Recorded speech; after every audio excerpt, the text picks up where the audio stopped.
Thank you for being here. Hi, White Pepper. How's it going? Good. How are you doing? I'm doing good. Thanks for asking. Thank you for taking a time out of your busy schedule to join for a live tonight. For anybody who's in chat, this is our guest who needs no introduction. I think most of you guys already follow his channel.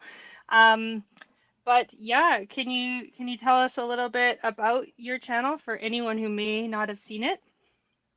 Yeah, sure. It's just a prepping, survival, and firearms channel. So I do a little bit of everything. I do a lot of current events. Seems to be the most popular thing right now. People love the current events videos. So I do a lot of current events. Other than that, I do a lot of outdoors videos, survival, prepping, hiking, hunting, shooting, firearms. I do a lot of gear reviews. And I even just started my own fictional series about a post-apocalyptic situation. So I'm really happy about that. So that's kind of what my channel is. Yeah, the new series is really cool. I will ask you more about that later. I wanted to say hello to a few people that are in chat tonight. I see Fred is there. Coffee First has joined us. Good to see you. Creative Redundancy, thank you for being here. And Cold War Prepper, awesome to see you. Arkwell Man Survival, I see you there. And New York Adventure 1994, I think that's one of Greg's friends. Yes. Moza Nitram, a good friend of the channel, is here, and Uncle Al is here as well, and some others. Navigating the Nonsense, good to see you. And Jean from Chicago. I wanted to mention there's a person who's in the preparedness community named Jean who has recently received some very sad family news. So I just wanted Jean to know that we are all thinking of you and sending you positive thoughts during this difficult time. Hello, the prepared Irishman and my mother Spark. Marco, good to see you. And Fuzz Fork. Awesome. So, Greg, can you tell us a little bit about how you got interested in preparedness? Oh, sure. That's a good one. Yeah, so it started around 2008. Um, Believe it or not, when Obama got elected. I know it sounds kind of bad, but uh, kind of like leading up to Obama getting elected, it kind of just woke me up to how the world is changing. Um, and, especially the Russian invasion of Georgia back in 2008. They invaded Georgia, and that was kind of a red flag for me, which not many people really paid attention to at the time.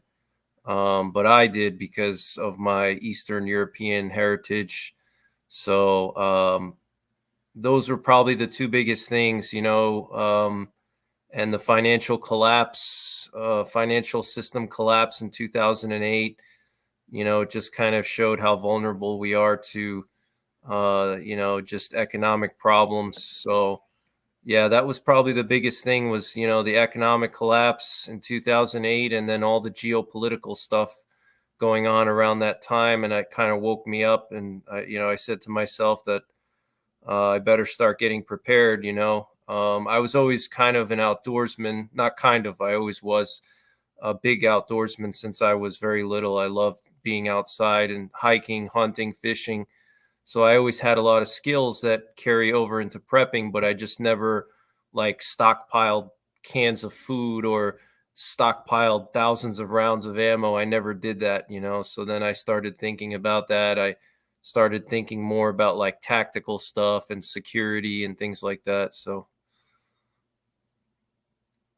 And so you're on YouTube. Are you on other platforms as well? uh just just YouTube and Instagram. I have a Twitter also. So yeah, Twitter, Instagram, and YouTube. But primarily YouTube and Instagram and Twitter. I don't really post a whole lot. Um, my Instagram is just kind of more like personal stuff, kind of like get to know me more on a personal level kind of thing. It's not like, any kind of hardcore videos or anything crazy there. So Yeah, exactly. Hey, Fabian, good to see you. And your website is really helpful. A couple thank you. things on there. For example, there's the nuclear target, potential targets for Hmm. US and Canada, right? Right. What else is on there? Yeah, I have nuclear targets in Europe, Canada, the US, which took a lot of research. I could have missed a few, but I pretty much researched all that on my own. So it took a long time, a lot of research. And then I have like just radiation references, like shielding, having thicknesses for different materials that you would use for fallout shelters. And I have like radiation doses that are important to know how much radiation you have. And I have like potassium iodide doses, just like references like that. I also have a video that I did, best bug out locations in the United States. That's on the website, but it's primarily a video that's attached to that. So maybe I'll do a best bug out location for Canada. Yeah, well, that would be interesting. And you did have a really cool video. I'm gonna ask you more about this later, but I'll just jump ahead. There was a video where you went into a city and you looked around if you needed shelter with moments notice, and you showed how accessible that can be Hmm. for people. Can you tell us a bit about how you did that video? Oh yeah, sure. Yeah. So I went to a city near me and I just walked around and I just literally it was I just was sitting in my house. I said, I want to just show people how easy it is to find a fallout shelter, because people think, surviving nuclear war is this thing where you need like some kind of special bunker, and you need like a bunker in your backyard, an Atlas shelter or something like that. And I just wanted to show people how easy it is to find suitable shelters, because a lot of people don't realize that most buildings today, they're built like, it's not like 100 years ago or 50 years ago. The codes are so strict, these buildings have to be made like basically bomb proof, so the concrete is really thick on a lot of these buildings in major cities. They have to withstand all kinds of winds and all kinds of stuff. So the engineering today makes these buildings now, they're like basically like bunkers, like, even just parking garages, for example, they're so solid. High-rise buildings, churches, all kinds of stuff. So I just walked through my local city here, and I just, within 2 or 3 hours, I identified like half a dozen buildings. It was literally like my first time. It's not like I scouted it out before and then went later. It was literally spur of the moment. I just went there and filmed it, walked around, Mhm. and did the whole thing in 2 or 3 hours. Um, so it's pretty easy. You just have to know what to look for, and you have to just have motivation, I guess. So I see that Mary is here from Wyoming. Good to see you. And okay, so I know a lot of the folks that are in chat right now, for example, Lee from Cold War Prepper, they watch your videos. So they mhm. may have got a bit of a sense of the answer to this question I'm going to ask you, but what's your biggest concern in the world right now? You mentioned from 2008 the financial collapse or things like that, but of all the things, is there one particular thing on your radar right now? Honestly, the whole thing with Ukraine, Mhm. that's the biggest thing that's happened since World War II, in my opinion. I mean, we've had already at least 250,000 troops die from this war between the Russian side and the Ukrainian side. That's insane. If you look back in history, I can't remember any war since World War II that many troops died. I'm not sure how many died in Korea. I think Korea was a lot also, but this is basically approaching Korean War levels of casualties, or maybe even surpassing it. Much more casualties in the Vietnam War, and I'm not talking about American casualties, just total casualties. So it's it's a very serious war, and it has the potential to escalate because these tensions, they've been, kind of boiling for so many years, between Russia and NATO. It's been going on like this, I mean, for years, the biggest mistake that people thought, or the biggest mistake that a lot of people, I don't know how to put this, but like people think that the USSR collapsed, and after the USSR collapsed, that's it, it's over. We don't have to worry about Russia anymore. And that's the biggest mistake that a lot of people made here in America, and our politicians, our leaders made the same mistake. They kind of forgot about Russia because they said, well, the USSR collapsed, we don't have to worry about it.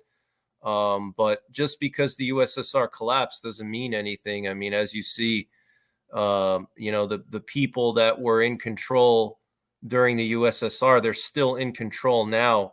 So whether it's officially, a communist country or the Russian Federation, it doesn't matter. It's basically the same thing. So it has the potential to escalate. So that's what I'm really worried about. Obviously China is a threat, but I don't think China is not a military threat to us because their nuclear arsenal is very small. So Russia has a nuclear arsenal comparable to ours, but China's nuclear arsenal is very small, so they would never even attempt to go to war with us because we would just wipe them out. They wouldn't be able to retaliate against us because our nuclear weapons are like 5 times as many as theirs. So China, I'm not worried about right now, but long term, China's a big threat. So that's kind of what I'm concerned about right now. So, on that note, do you believe that a nuclear war is survivable? Oh yeah, absolutely. I definitely believe it's survivable. It's obviously I wouldn't be making all these videos if I didn't think it was. The truth is nobody knows if it's survivable or not. I mean, I could be wrong. Maybe it's not survivable, who knows? But for somebody to say that nuclear war is not survivable, it's how do you know? Did you survive a nuclear war? I mean, did you experience a nuclear war? Who the hell are you to say you can't survive nuclear war? We've never had a nuclear war before, so how can you say that? Nobody knows. And I would rather err on the side of caution and prepare as best as I can, in a sensible way without, going crazy and panicking and doing stupid things, than just saying, oh, I'm not going to prepare at all because we can't survive, because, history has proven that the unthinkable always happens, right? I mean, nobody thought 9/11 would happen. Nobody thought Russia would invade Ukraine. And hopefully it doesn't get to the point where nobody thought a nuclear war would happen, Hmm. So, Well, it does seem to be getting normalized, the talking about it. If our baseline has shifted a few years ago, if these things were being in the news, right, nobody would believe it. right. Yep. What, okay, so sometimes I see comments here and there floating around YouTube that say, "Oh, well, if there's a nuclear war, I don't want to survive anyways." What do you think about comments like that? I don't even pay attention to them anymore. I see them a lot, obviously. I think those are just lazy people, who probably just sit around and play video games all day, and they don't want their comfort disrupted in any way. For them, the thought of having to stay in a basement for 2 weeks is like unimaginable. Hmm. It's like some people today it's just the way our society is. People are, uh, you know, they've become so soft. People are just like, people don't do any kind of, rugged things anymore. And so any thought of something disrupting their comfort, it just freaks them out to the point where they just say, well, I don't even want to survive that, because that's just like a lazy, weak minded approach. So that's I don't even pay attention, because people like that, it's just like a toxic mentality, It's like you can say that about anything prepping related. You could say, well, why do I need to prepare for a power outage? It may only happen once every 10 years. I mean, it's just a stupid thing, So I don't pay attention to that anymore. But I would say that's like what I tell people like that is, so that's like suicidal, basically. I tell Mm. people, are you suicidal then? Because you're basically saying you would just die, you'd rather just die. That's suicidal. And what if you have kids? It's not going to be a quick death. That's the thing, is people think, well, if it's a nuclear war, I'm just going to sit on my couch, crack a beer open, and watch the fireball annihilate me. It's not going to happen like that unless you're like right next to a nuclear target. You're going to die from radiation slowly and painfully. And I don't want to be in that situation. I mean, if you read about like radiation sickness after Chernobyl, I mean, it's just horrific, what radiation does to the body.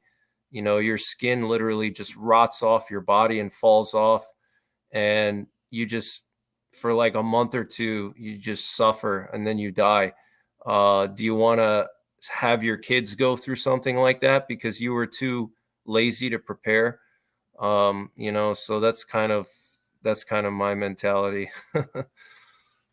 It reminds me of the pool water um, debate that a lot of people in the chat will know about, where basically it was if there's a pool and the water in that's not healthy, but you have every filtration and treatment option at your disposal, or do you just not drink it and die of dehydration? And believe it or not, there were a lot of videos about it, and the people who are involved, I can see that they're here, and a bunch of people did say they would not drink it because it could be toxic and they would just roll over and die. And some of us, including me, were like, I no, I'd try everything. If that was the only water, I'd try everything and I'd still drink it.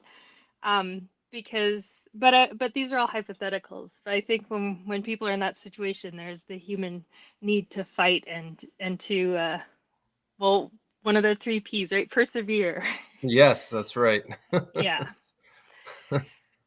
Yeah. So, I noticed in a recent video you were talking about the US and Russia nuclear arsenals. Hmm. And for anybody who is newer to the topic, would you mind letting us know some differences between the two arsenals? Yeah, sure. So, I mean, the main difference is that most of Russia's missiles are liquid fueled, and most of Russia's missiles are land based, versus ours are mostly solid fueled, and they're mostly sea based. So it's a huge difference, because liquid fueled missiles take up to 3 hours to fuel up. They can't keep those missiles fueled up 24/7. So, because the fuel will go bad. So they have to fuel up physically, fuel up the missile like you're fueling up your car at a gas station, and then they can launch. So that's a huge disadvantage, because they're not able to retaliate at a moment's notice like we are. Our missiles stand ready 24/7, and literally we can launch thousands of nuclear warheads within 5 minutes. They can't do that. They have to fuel up most of their missiles first, which can take up to 3 hours, because they have massive missiles. Their missiles are huge, and they specifically make their missiles that way so they can carry massive warheads. So because their missiles are huge, it takes longer to fill up. It's like filling up a tractor trailer versus a car. And so that's a huge disadvantage for them. So they know that, they know these differences. Obviously, they know that they have mostly liquid fueled and we have mostly solid fueled. So common sense, they're not planning to go to round two. They're planning on a first strike, basically, because they cannot retaliate against us, because by the time they refuel all their or by the time they fuel up their missiles to get them ready to retaliate, they're already going to be destroyed because it would take 2 to 3 hours to fuel up, so we would already hit their missiles before they could even fuel them up to launch them at us. So they're planning on a first strike. That's always been, during the Cold War, the Soviet Union, their whole nuclear doctrine was based on a giant first strike against the United States, a surprise attack. And still to this day, that's their main plan, is, basically that, that's their deterrent, I guess you could say, scare everybody that they have a lot of nukes and we could use them at any time, so don't mess with us. But in a nuclear war, it would be a huge disadvantage for them to go to round two. So they're not planning on a round two. They're planning on just a massive first strike that would destroy everything here, which it wouldn't destroy our nuclear retaliation capabilities because we have mostly subs. Most of our warheads are in our subs. So even if they destroy all of our land-based nukes, we still have like 2/3 of our arsenal underwater that we can just retaliate from. So that's a huge difference. And then the fact that they have mostly land-based, and we have mostly sea-based. Again, that's first strike versus retaliation strike. If you want to do a big first strike, you want to have mostly land-based missiles, because land-based missiles can be bigger. They can be more accurate versus sub-launched missiles. You have a limit to how big the missiles can be because they're carried on a sub. So you can't have massive missiles. There's certain constraints, because the sub has to be able to move through the water. You can't just pack it with all kinds of heavy missiles. Versus land-based, you can make them as big as you want. They can be more accurate. So that kind of just gives a huge insight into what the Russians are planning, possibly. So yeah, those are the two big differences right there. Well, thank you for explaining that because Oh, it another helps. another thing too is that most of their missiles are actually older.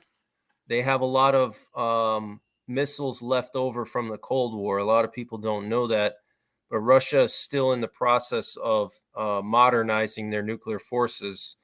So I would say probably at least half of their nukes that they have now are leftovers from the Cold War that Putin inherited from the Cold War. So they're still using Cold War era missiles, like at least half, and they're in the process of upgrading.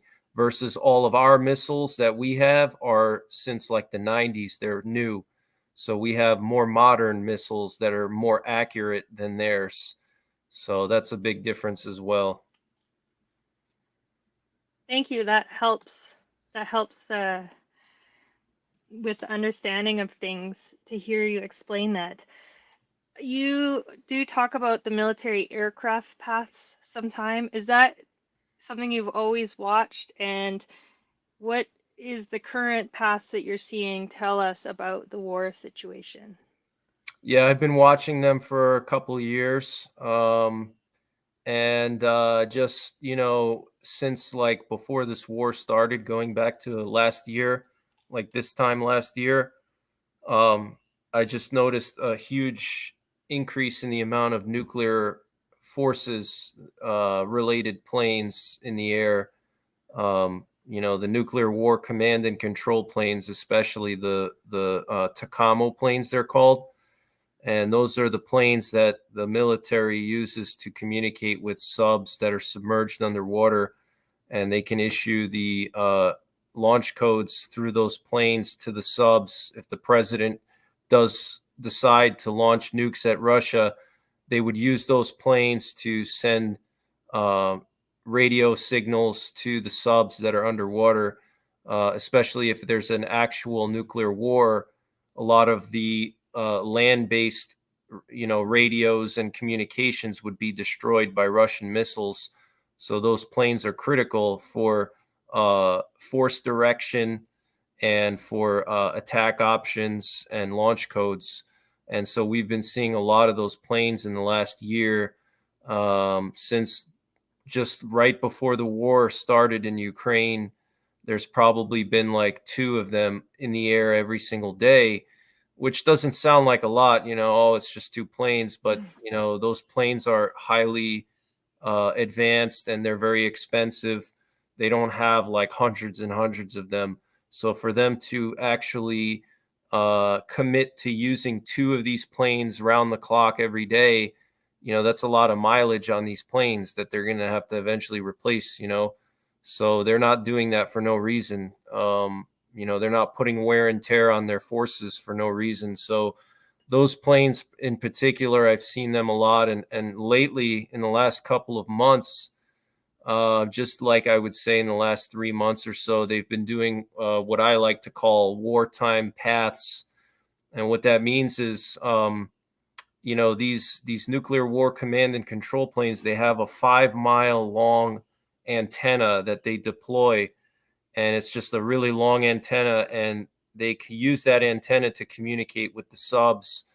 And in order for that antenna to work properly, it has to be like as vertical as possible.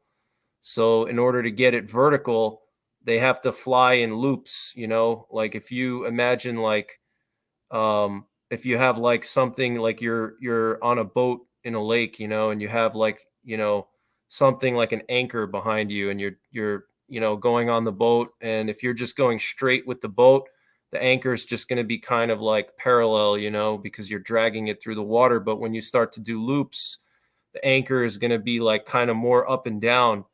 So that's kind of what they do. They fly in these loops, and the antenna just drops straight down, and then they can send the attack options to the subs. And that's something that I've been noticing for the last like 3 months or so. A lot more of those types of patterns where they're flying in loops, which I didn't see even at the beginning of the war. I didn't see that. So that's something that's kind of concerning. So Were there days where there were very few the option recordings from the internet friend? oh Were there yeah, the internet times friend. were Yeah. there times where there weren't really any? Like what's Yeah, say even this like, year? yeah, like right now, the last couple of days, there hasn't been a lot. There were a lot like last week because they were anticipating that big strike, which ended up happening. Was that 2 days ago? That big missile strike. I think it was like 2 or 3 days ago. They were anticipating that for a while, so they were doing a lot of those emergency action messages, and then they stopped after that strike happened. So like it's been pretty quiet the last couple of days. So you'll notice those messages going up right before something big happens. Um, so we'll have that's a good way to keep an eye on if something big is about to happen. You'll usually see like 20 or 30 of them every single day. That every time something has happened the last couple of months, there were always a lot of those messages right before. So Oh, that's really helpful. Thanks for explaining that. sure. Um, LG is saying, "Oh wow, that is interesting. The anchor analogy is a good way to explain it. It's easy to understand." So, thank you. No problem. You have a series called, isn't it called like the Surviving Nuclear War series? Yeah, how to survive nuclear war. Yes. And you just didn't you do a recent one about procuring food? Right. And what are some of the topics that you cover in that series for anyone who hasn't seen it? Yeah, so that's like a very detailed nuclear war survival video series. Just starting from, the history of nuclear weapons, different types of them, how they work, just like a very basic, understanding of how nuclear weapons work, because a lot of people don't understand that. And then going into, finding a fallout shelter, building a fallout shelter, protecting yourself from radiation, understanding radiation. You have to understand it, because that's what the main killer is after a nuclear war would be radiation more than anything else. So understanding radiation is critical. So I talk about radiation doses and shielding, how to protect yourself, having thicknesses, protection factors, things like that.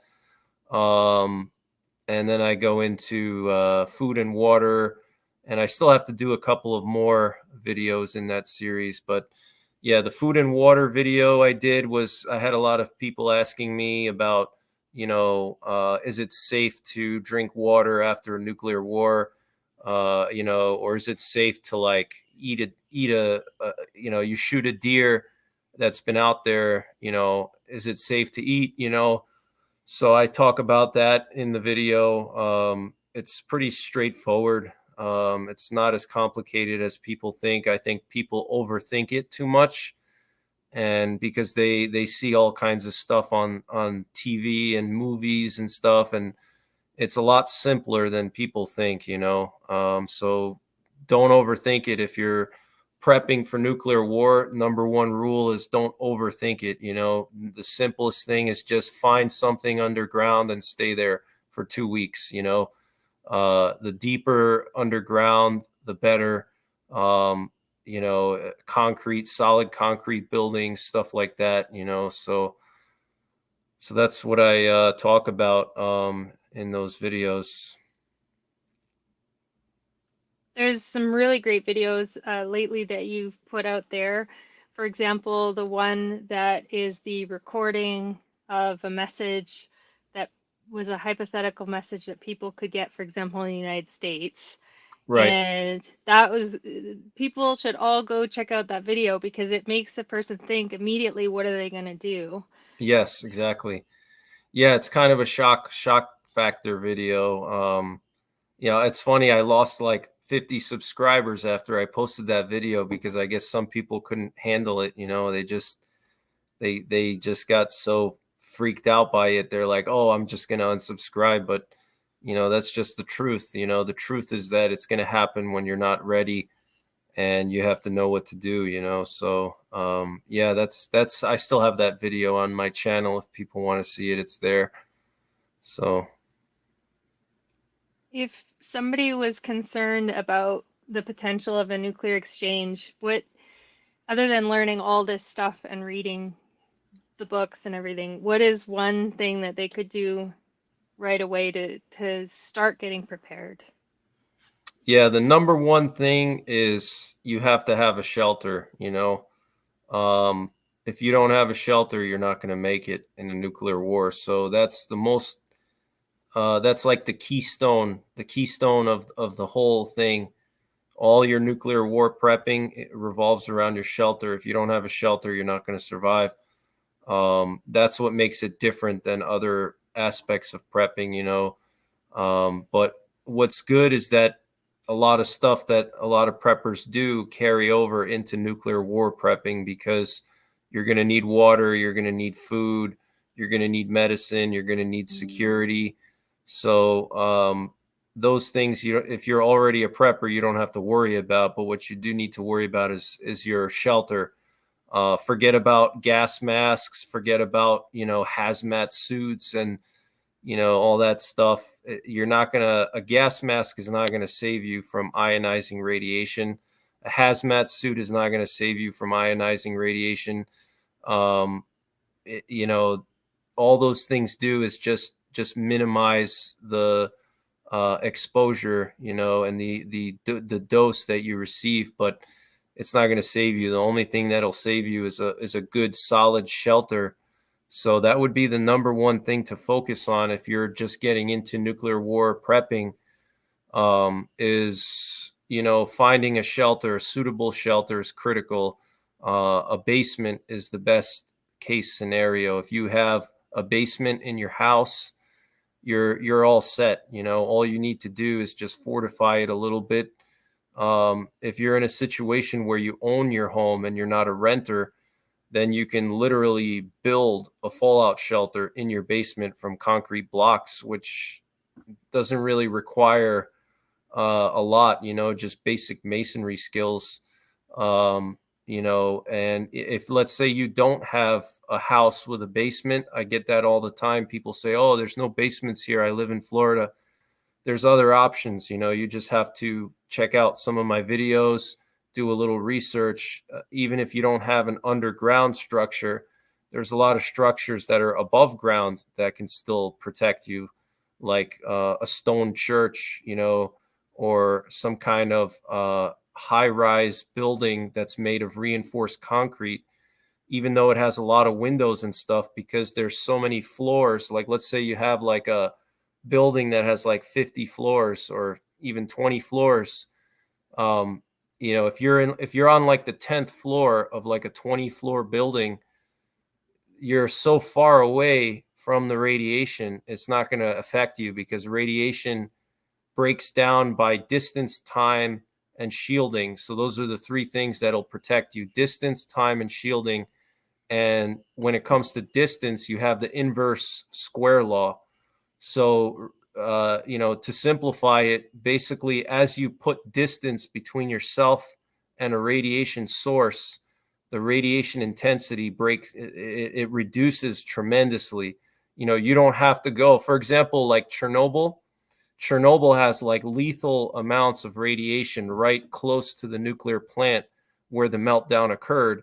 But if you go just 10 or 20 miles outside of that, the radiation is normal. There's no, it's literally just a 10-mile zone around Chernobyl where the radiation is super high.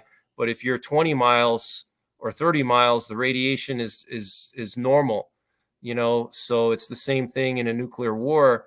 If, let's say, you're on the 10th floor of a 20-floor building, all of the radiation is either going to be on the ground or it's going to be on the roof, because that's where it would settle. So if you're on the 10th floor, you're really far away, from the source. And then on top of that, you have multiple floors, and each floor has several inches of reinforced concrete, which is going to block the radiation tremendously. So you don't necessarily need a basement. But, if you don't have like a basement in your house, you can find buildings like that video you asked me about. That's a perfect example.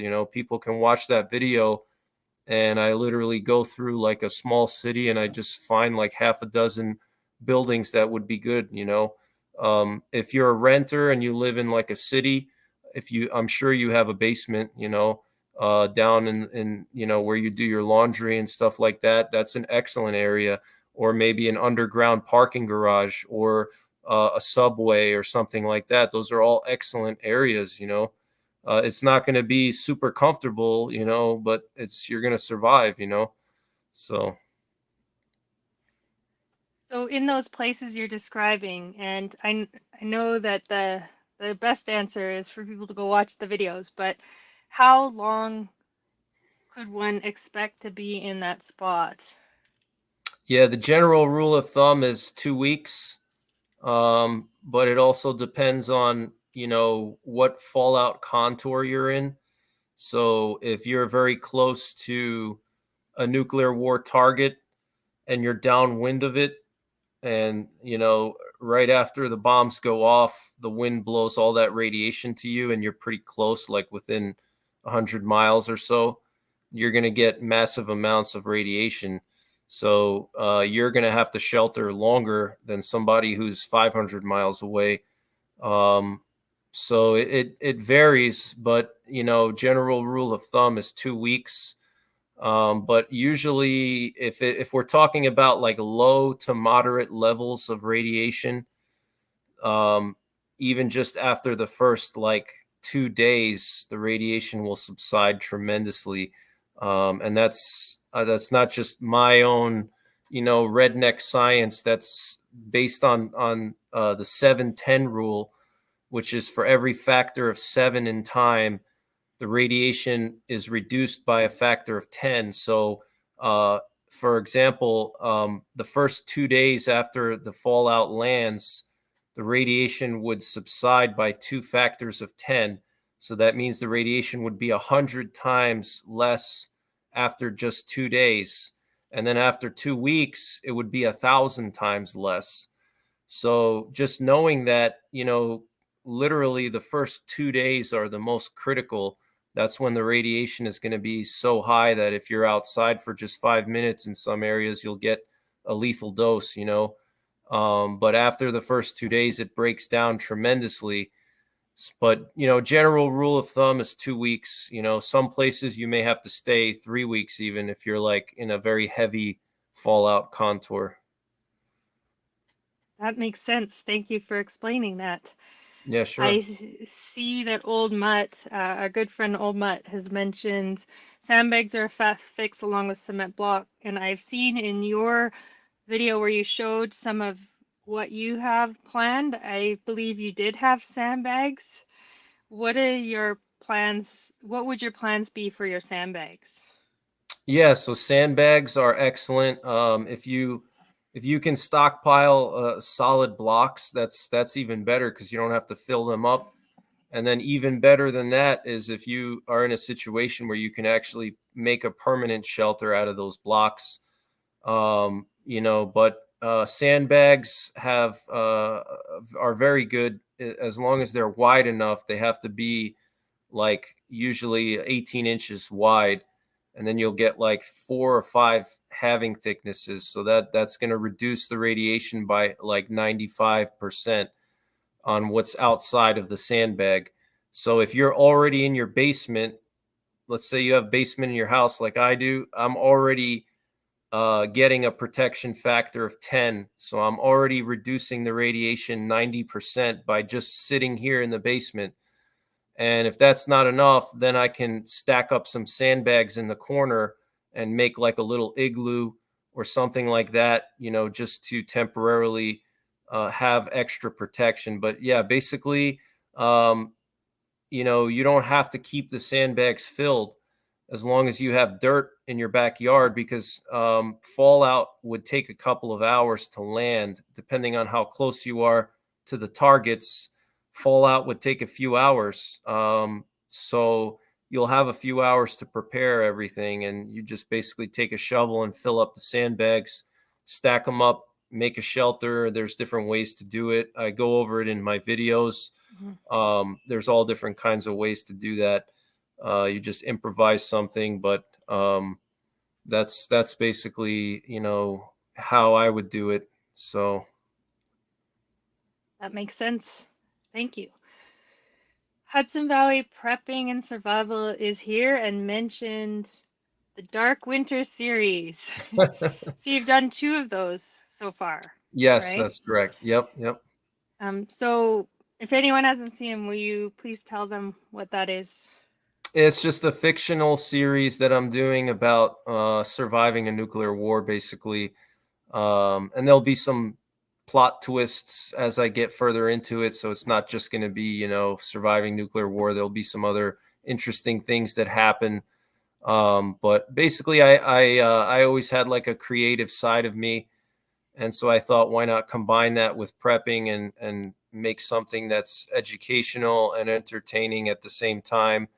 Because a lot of people they don't learn well if they're just like sitting there and listening to me talk for an hour about radiation doses and millisieverts and microsieverts. People just tune out after 30 seconds. But if I make something entertaining, people are more likely to watch. So I said, let me do something like that, and it kind of just it makes it more fun for me as a creator.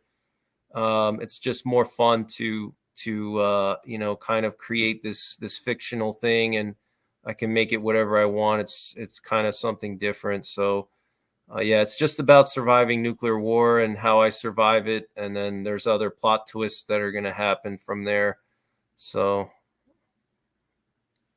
And the next one, when is that's tomorrow, right? It's coming yeah, out yeah, I tomorrow. have it Yeah. scheduled for tomorrow at 8 p.m. Yeah, exactly. And I'm gonna try to do a few more, over the next couple of weeks, but it'll be ongoing. I don't have any big production team or anything. It's just literally me with, my cameras. So it's not like, movie level quality or anything. But I try to do my best to make it as realistic as possible. Well, Cold War Prepper put in the link for the first one, so anyone who after this wants to go check it out, please do. My Thanks. mother Spark has a question for you. How would you keep track of days passed without windows or electronics? Can you say that again? How would I keep track of what? The days that pass without windows or electronics? Yeah, you'd need some kind of a clock, like an atomic clock, an old-fashioned clock. That would be the best way. Um, so that's how I would do it. All right, that makes sense. So, are there any other series that you've made that you could tell us about? Um, yeah, I've made all kinds. I did, very early on, I did a nuclear survival series, but that was like my first few videos I did. It's very low quality, but I've done a lot of different nuclear war videos. I have them all in a playlist, my nuclear war survival playlist. They're all in there. I have done other like winter survival series videos. I plan to do some more of that this winter. Go out and show people, different simple things they can do to survive if they're in a situation where they're, in a blizzard and, they're stuck somewhere. How can you keep warm and stuff like that. So I'll do some videos, but I've done some videos on that already. Mhm. Um, I've done a lot of firearms testing videos, all different kinds of firearms. So yeah, that's just kind of a quick sample. Yeah, that's great. And the alerts and updates on current events is something that I know a lot of people get a lot of value out of. So thank you for putting that content out there. Sure. And for anyone who's not already checking those out, definitely go over to MY Prepper, subscribe, and start paying attention to those updates because you get great information provided, and you do throw in a few things about volcanoes and sunspots and other important preparedness topics as well. Yeah, I try to cover like all major things that, could be threatening us. Yes. Well, I do want to thank you for your time. I know you have probably a lot of research and video making to get to, so I don't want to keep you too long. I wanted to ask, are there any last words that you want to mention before we end the stream tonight? Um, just thanks for having me on. I appreciate your time and I appreciate everybody out there who supports my channel. Thank you guys very much. I know who you guys are, so thank you so much. I appreciate it. Great. Well, again, thank you for coming on here, and thanks to all the folks in chat. Anyone who's catching the replay, thank you for your time, and also the mods who have taken the time to be here tonight. So, with that, we are going to wrap it up. Again, definitely go check out NY Prepper's YouTube channel, and the website is pinned in the chat. All right, so with that, we will say goodnight.